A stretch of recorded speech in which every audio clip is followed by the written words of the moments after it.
अगर आप एक एवरेज स्टूडेंट हो और कॉम्पिटिटिव एग्जाम क्लियर करने में स्ट्रगल कर रहे हो तो अगले 5 मिनट आपकी लाइफ बदल सकते हैं।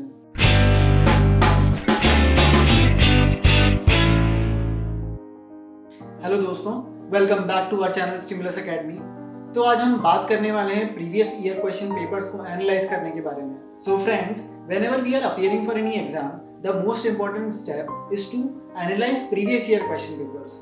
आप कोचिंग ले रहे हो, इससे कोई फर्क नहीं पड़ता, ये स्टेप आपके लिए इंपॉर्टेंट है दोनों केसेस में। Whenever you are going to appear for any exam, how you should analyze the papers. आपको कौन कौन सी चीजें ध्यान में रखनी है, आपको कौन कौन सी चीजें ऑब्जर्व करनी है। अगर आपने ये स्टेप ध्यान से कर लिया तो आपकी सक्सेस के रेट्स ड्रास्टिकली बढ़ जाएंगे। हम अज्यूम करते हैं कि आपको 1 साल बाद एनिमी के बेस कैंप पर अटैक करना है। अब इस केस में आपका गोल होना चाहिए कि 1 साल बाद आपको एनिमीज के बेस कैंप पर अटैक करना है और उसे जीतना है। अब इसकी तैयारी आप आज से ही शुरू करने वाले हो। मैं आपको वेपन्स की जानकारी देता हूँ,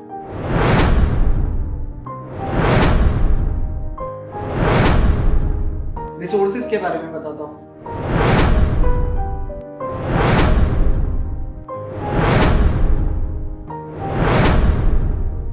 टैक्टिक्स के बारे में बताता हूँ, टेक्निक सिखाता हूँ।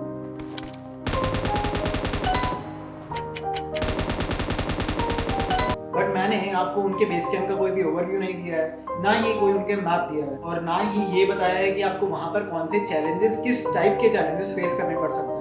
और आपने भी यह जानने की कभी कोशिश नहीं की कि किस टाइप का एनिमी बेस कैंप है। अब हम यहाँ पर 2 केस लेने वाले हैं। पहला केस ये है कि मैं 12 महीने तक आपको कंप्लीट ट्रेनिंग प्रोवाइड करता हूँ कि कैसे आपको रिसोर्सेज यूज़ करने हैं, क्या आपकी टेक्निक्स रहेंगी, ये सब सिखाता हूँ। और आखिरकार वो दिन आ जाता है जब आपको अटैक करना है। क्या आप इस केस में सक्सेसफुली अटैक कर पाओगे? क्या आप विक्ट्री हासिल कर पाओगे? I highly doubt on that. और वहीं दूसरा केस हम लेते हैं जहाँ मैं आपको एनिमी के बेस कैंप का ओवरव्यू देता हूँ आपकी ट्रेनिंग के दौरान या आपकी ट्रेनिंग के बाद। मैं आपको मॉडल दिखाता हूँ, एरियल व्यू या सैटेलाइट व्यू दिखाता हूँ। तो अब जब आप आखिरी लड़ाई लड़ने जाओगे, आपके दिमाग में वो चीज़ होगी।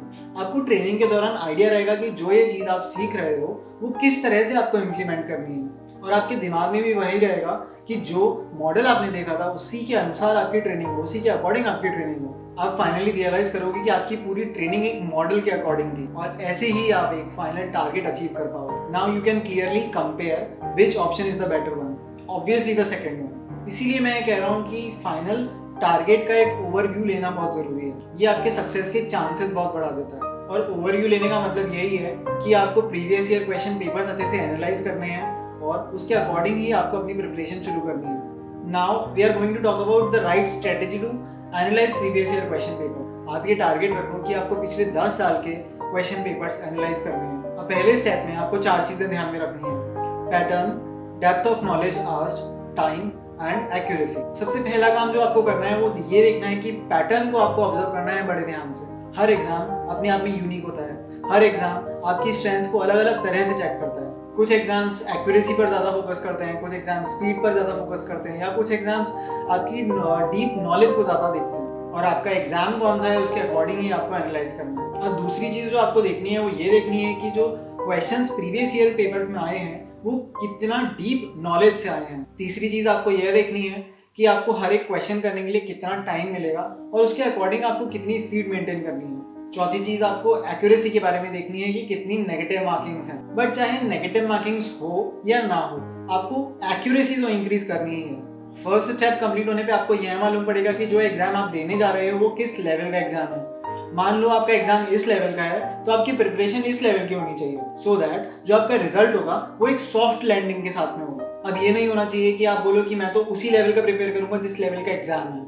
हमेशा अपनी प्रिपरेशन एक लेवल ऊपर रखो। अब सेकंड स्टेप में आपको ये करना है कि आपको प्रीवियस 10 ईयर्स के क्वेश्चन पेपर्स एनालाइज करने हैं और हर क्वेश्चन के आगे आपको लिख लेना है कि वो कौन से टॉपिक का क्वेश्चन है। हर क्वेश्चन के आगे लिखते चले जाओ और फाइनली एक एनालिसिस करो कि कौन से टॉपिक्स पर ज़्यादा कंसंट्रेट किया जा रहा है और कौन से टॉपिक्स पर कम कंसंट्रेट किया जा रहा है। फाइनली सेग्रीगेट करो कि कौन से टॉपिक्स मीडियम वेटेज रखते हैं, कौन से टॉपिक्स उससे भी कम वेटेज रखते हैं और कौन से टॉपिक ज़्यादा वेटेज रखते हैं। और ऐसे में ज़्यादा वेटेज वाले क्वेश्चंस को आपको ज़्यादा टाइम देना है, ज़्यादा प्रैक्टिस करनी है और ज़्यादा रिवीजन करना है। और इससे आपको एक बहुत ही अच्छा ओवरव्यू मिल जाएगा कि ये मेरे लिए लीस्ट इंपॉर्टेंट टॉपिक्स हैं, ये एवरेजली इंपॉर्टेंट टॉपिक्स हैं और ये मोस्ट इंपॉर्टेंट टॉपिक्स हैं। और ये स्ट्रक्चर का ओवरव्यू देखने के बाद आपके लिए प्लानिंग करना बहुत आसान हो जाएगा। अगर आप ये एक्सरसाइज नहीं करते हो तो हो सकता है कि जो questions exam point of view से इंपॉर्टेंट नहीं है उन पर आप अपनी एक्स्ट्रा एनर्जी और एक्स्ट्रा टाइम वेस्ट कर डालो, और ऐसा भी हो सकता है कि जो question exam point of view से इंपॉर्टेंट है उन पर आप एनर्जी और टाइम दो ही ना,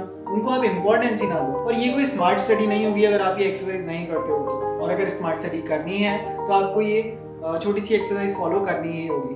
अब आपका काम आसान करने के लिए आपको एक ट्रिक बताता हूँ। बहुत सारे कोचिंग इंस्टीट्यूट्स ऐसे भी हैं जो ऑलरेडी क्वेश्चन पेपर्स का एनालिसिस करके उन्हें अपनी वेबसाइट्स पर अपलोड कर चुके हैं। अगर आपके पास टाइम की कमी है तो आप ऑलरेडी एनालाइज पेपर्स की लिस्ट डाउनलोड कर लो and observe the and analyse the paper very deeply. तीसरे स्टेप में आपको कट ऑफ के बारे में देखना है। कट ऑफ से आपको आइडिया लगेगा कि क्वेश्चंस का लेवल हर ईयर इंक्रीज हो रहा है या नहीं।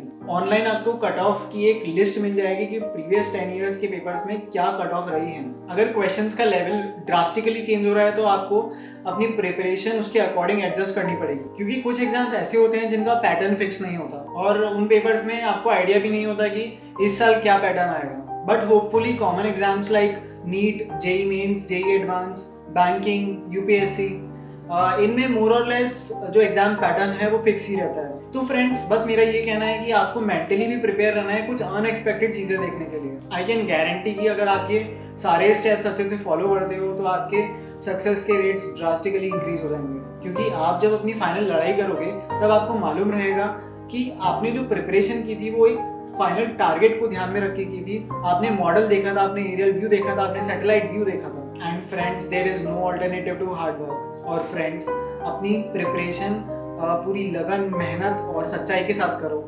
पूरे चांसेस हैं कि आप जीत हासिल करोगे। सो फ्रेंड्स, अब आपको समझ आ गया होगा कि प्रीवियस ईयर क्वेश्चन पेपर्स को किस तरह से एनालाइज करना है। अब अगली वीडियो में मैं आपको बताऊंगा कि कैसे आप चीज़ों को लंबे समय तक याद रख पाओगे और टाइम रिड्यूस कर पाओगे। तब तक के लिए subscribe to our channel and stay tuned. Thank you.